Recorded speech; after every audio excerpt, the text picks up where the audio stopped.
Now, how y'all doing? I want to make sure I broke down the Dave Chappelle stand-up that I seen on Netflix. For those of y'all didn't see, I want to encourage y'all to watch it. And for those that may have not seen it or that have seen it, I want y'all to leave some of y'all comments below. But the reason why I even felt like the need to go over this video, because I believe there's some times where we get so caught up in the entertainment, the laughter, and the humor that we often disregard or forget the message that's actually being conveyed. Right? And I think one of the prime examples of that was like the Boondocks growing up. I feel like it was a show that was meant to be social commentary, but a lot of people didn't necessarily pick up on the social critique, but more on just the joking. And there's a few things in the stand-up that Dave Chappelle spoke to, and there's about a few things I'm going to break down in this video. But again, I want to encourage you, for those that didn't see it, to watch it. And for those that did, I want y'all to leave some comments. Let me know how y'all feel about it. But the first thing I want to start with is, before the stand-up even started, one of the things that he said, because it showed a lot of snippets of previous stand-ups that he did. And he said his mom used to tell him growing up that sometimes you have to be the lion in order to be the sheep that you want to be. And I thought that was a powerful quote, because I think we live in a day and time where as you get older, you start to understand that the world is not as innocent as you thought it was. And there's times where you need to show people that it's like, yeah, well, I'm a kind-hearted person. There's times where I still need to be that lion and show my dominance of my environment. Show that you really that. And sometimes you got to get into a mode of character where you show like some form of assertion of your will and your power and show who you are. Or people are going to play with you. And that's what I really took away from that quote. I thought it was just powerful, just speaking upon the context of the time period that we live in, whether that's social, whether that's political or economics. Like, there's times we got to show that you are who you are. And I want to first start by one of the first jokes he started with. And he started talking about like how he owns a lot of real estate within Ohio. And he was saying that he cracked a joke that I thought was funny. He was like, when anything goes wrong, the white people run him like, my lord, something is wrong, my lord. Like, he cracked that joke. I thought it was funny because I like to watch those type of movies. And he said, they come to him and they say, we need to start thinking about affordable housing out here. And he said, they think I'm responsible for their well-being. No, I'm a capitalist. And it was a joke and I laughed, right? But what I wanted you, or I felt like he actually wanted us to take away from that, is not necessarily the joke, but for us to critique a system of capitalism where we, as people that may come from like working class, or that I come from a working class, may think that the wealthy are responsible for our well-being. We look to them to consider our experiences. And when he's saying that as a capitalist, that's the least of your concerns, to worry about the experience of the working class, the laboring class, or the poor. It's for you to find ways to make the most amount of money while paying the least for it.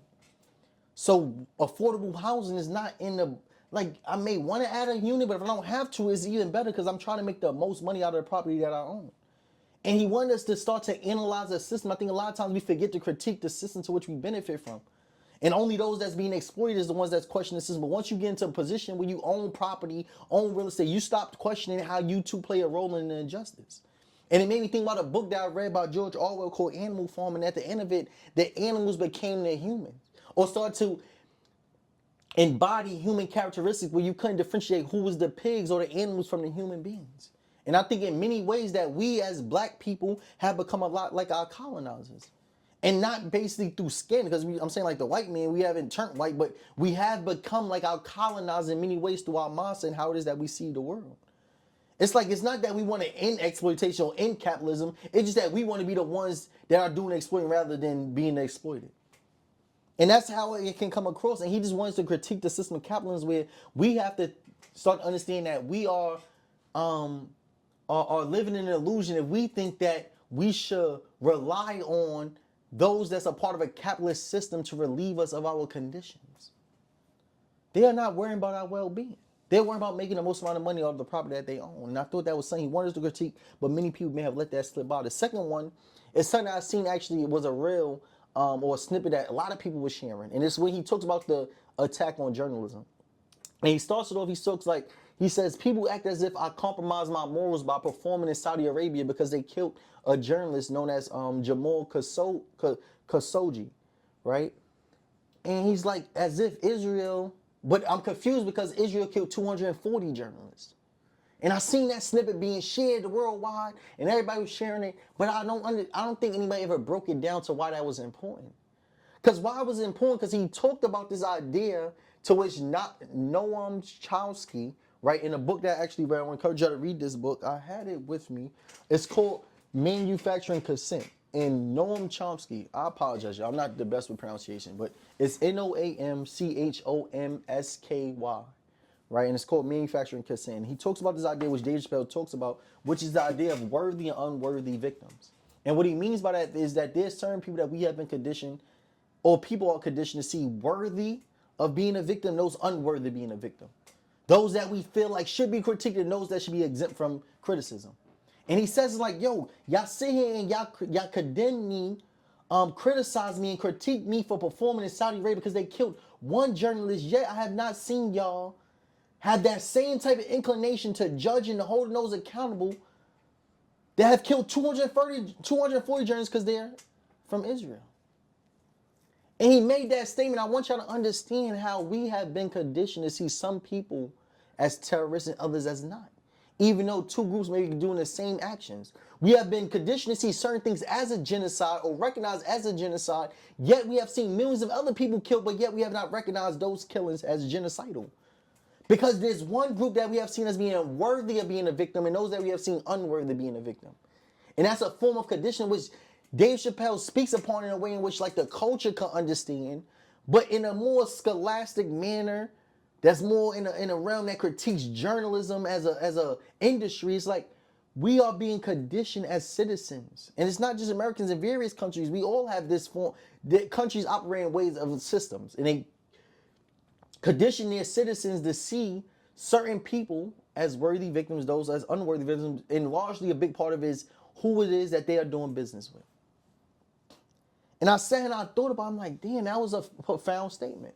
It's like y'all see and critique me for performing in Saudi Arabia, acting like as if I compromise my morals, but yet y'all don't sit there and critique Israel after killing 240 journalists.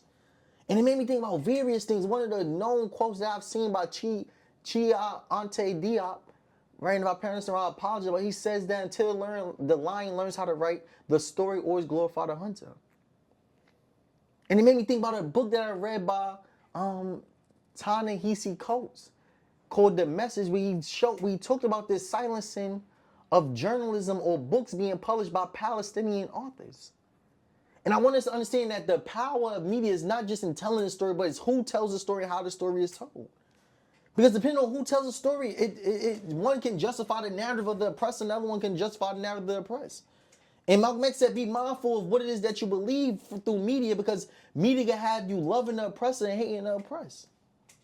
And I was saying, think about that, like, as journalists, which I am a journalist, have my master's in journalism, have my bachelor's in journalism, so I got the qualifications in a white man realm to even speak upon this. Like, as journalism, our obligation is to act in the best interest of our publics. And I sit here and critique journalism and ask, are we serving the interests of our publics, or are we serving the interests of those that fund journalism? Are we just using journalism and telling the stories that help us to gain advertisement revenue? Or are we telling stories that we believe our citizens actually need to hear from the people that actually need to be telling those stories? And these are things that we must question. Now, I believe that Dave Chappelle did a great job just getting us to critically assess, but I think a lot of people got so caught up in the joking, so much in the oohs and the ahs and the sharing of the real, but not many people broke it down and helped others to understand that may not be as politically inclined why that was a profound statement. And one of the last things I want to say, which I really thought, it's not even the last thing, but one of the third stories he talks about, which I really felt was profound, because I learned a lot from it. I never heard the story before, was of the first black heavyweight boxer, which was Jack Johnson. And he said that Jack Johnson fought a man named Jim Jeffries, who at the time they called the White Hope, the Great White Hope. And they had a fight, right? And many people thought Jim Jeffries was going to win. And Jack Johnson went in and put the pause, as we say in the hood, gave him that work. And they said when Jack Johnson knocked out Jim Jeffries, when Jim Jeffries was falling, all the TVs cut. Because the white man couldn't allow Americans and those that was watching this to see a white man hitting that ring. And what I felt and I took away from that telling of that story was that the world would not allow us to see the fall of the white man. And I say this quote, or I have said it, I'm going to make a shirt, and it says that we are not the most divided race, it's just that our division is the most advertised. It's like the world will show and glamorize all of the black division, all of the fall of our empires, but yet we do not see the narratives of that white man forming.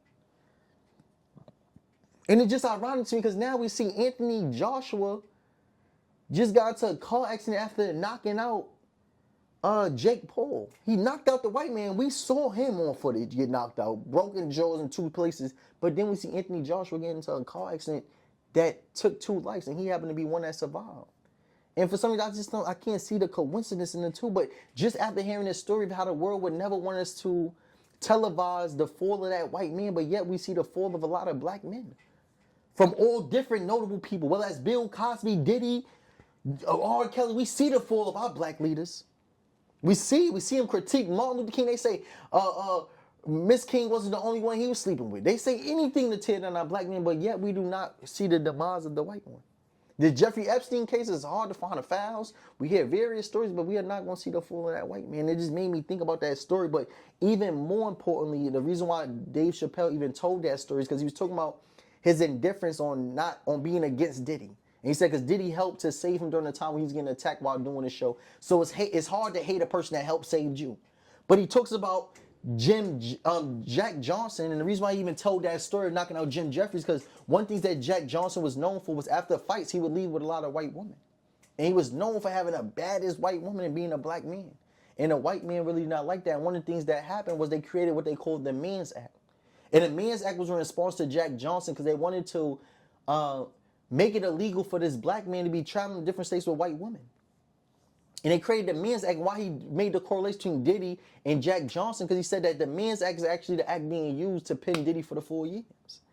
And now we're seeing how the United States and our government have created certain acts used to knock down the black man that has maintained its ability to do so throughout time.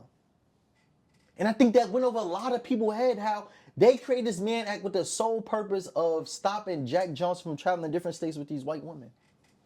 But yet they never created a law to impede upon the white man traveling to different states with black women.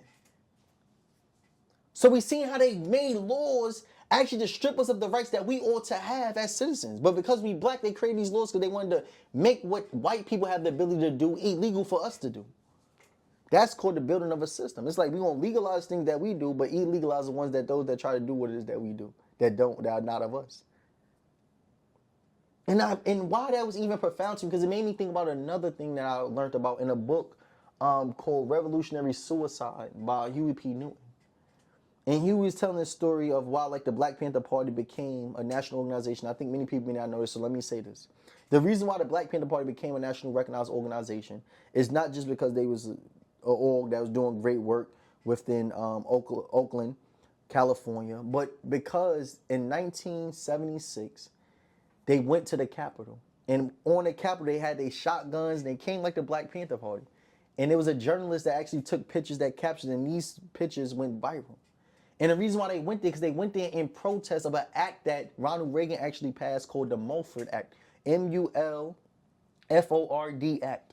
And the act was created in response to the Black Panther Party, and they made it illegal for you to carry a firearm without having a permit. Visibly carrying a firearm or open carry without a permit.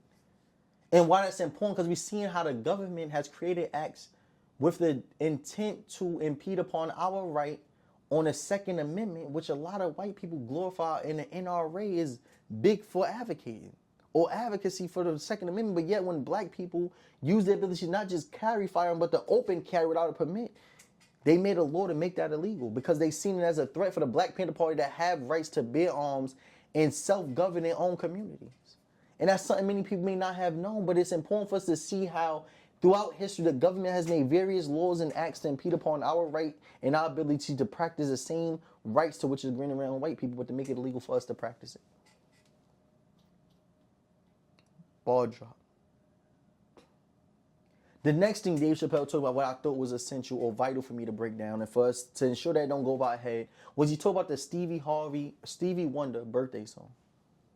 When he talked about the Stevie Wonder birthday song, he said that the song was actually written as a protest song, which is one thing many people have forgotten about. He said, unlike Charlie Kirk not having a hard time being remembered, Martin Luther King actually had a hard time being remembered. And one of the things they wanted to do was have Martin Luther King's birthday being honored as a national holiday, which it is today. And at the time, it was hard to get that act to be passed. People was not for it. So Stevie Wonder created the birthday song as a protest song. And as the nation started to sing it, they passed the policy to allow Martin Luther King birthday be honored as a national holiday.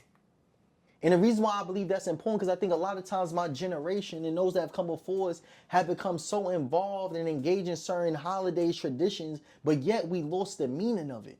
We sing the Stevie Wonder birthday song and never understood the reason to why it was created, which is even more important. Now I really want to sing the song because I understood it was a protest song. Because Stevie Wonder used his gift and his art as a musician as a form of protest, of social commentary. But when we start to engage in certain things and forget the meaning of it, it loses its purpose.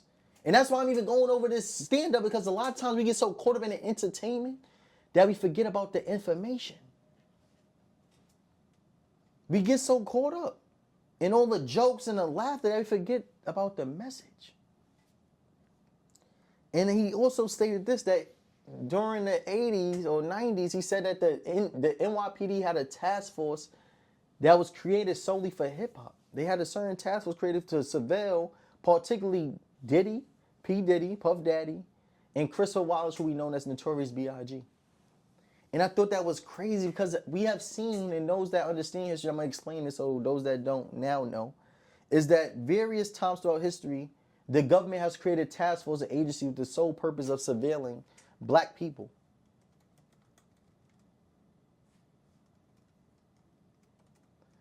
And when I see this, I think about a few things. The first one is he said that they created a task force with the sole purpose of surveilling Diddy and Christopher Wallace. He said they would go to clubs and the old heads outside like, yo, be careful, they got the Fed lights on. Like, it was certain times he said you go to parties and he seen like the light was just a little bit bright and he knew that they were surveilling the party. And he talked about the one incident where they threw a celebration for Nipsey Hussle and he just felt like the same thing, those lights was on. And it's ironic to me how the government has even created not just acts and policies, but also task force and agency with the sole purpose of surveilling not just the black community, but particularly our black men. So they had an NYPD task force with the sole purpose of surveilling Diddy and B.I.G. And that made me think about also the counterintelligence program that was created to infiltrate the Black Panther Party.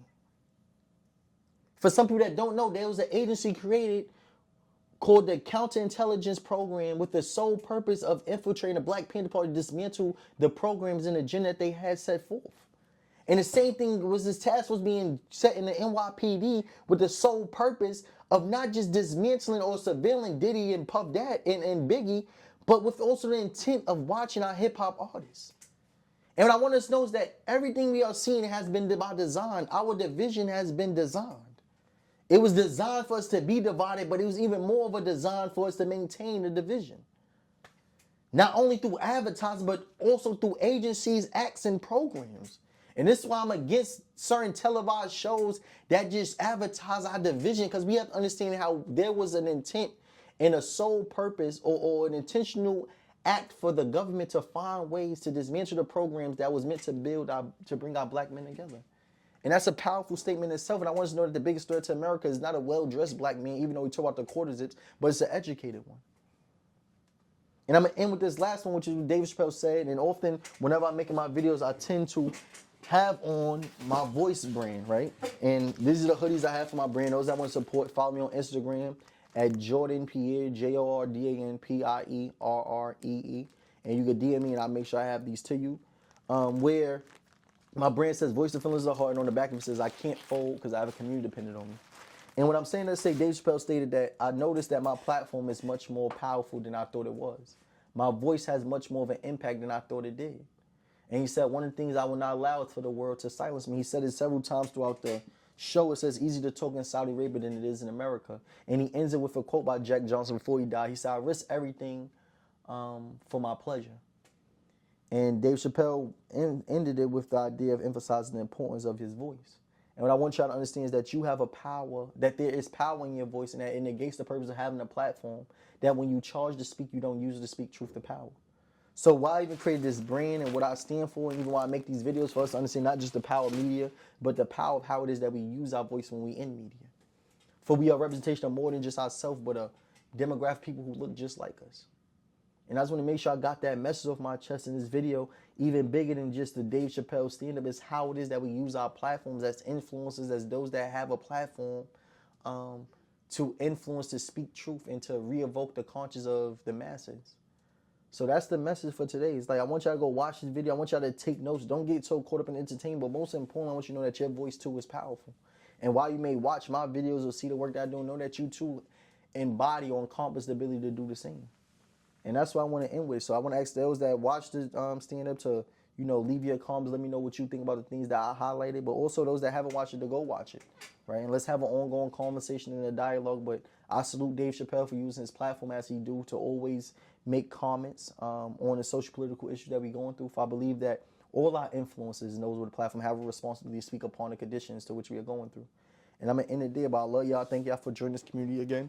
You can subscribe to this channel. You can follow me on Instagram. And let's rock our voice, y'all. I want to see my brand build. I want to see my community build. And I really want those that use their platforms as such to know that you're a part of the village of voice. That in voice, we use our platforms to speak truth to power, to not allow the word to silence us, and to know that our voice is one of the tools that will shake the nation. And if we may not change the world, we do have the ability to change the mind of the person that can.